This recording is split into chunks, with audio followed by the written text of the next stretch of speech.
Good afternoon, my name is Pete Alaskis, and I want to put together a couple of videos here to show you some of the different kits that we offer with our combustion analyzers. Many of the different combustion analyzers do different things. Some of the combustion analyzers will do pressure, some of them will do NOx, nitrous oxides, some of them won't, some of them will print out, some of them won't, some of them you can use with your PC to download results, some of them you can't.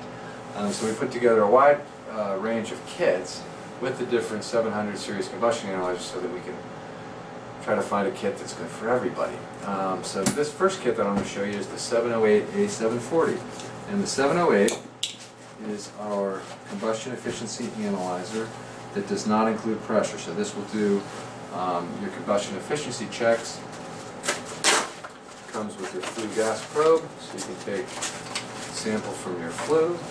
And it also comes with the infrared printer. So the 708A740 is the kit that includes the infrared printer, and the reason for that is so that you can download your results. You can print a copy out once you've done your furnace test. You can download the results to the printer. You can sign a copy of it, leave it with your customer.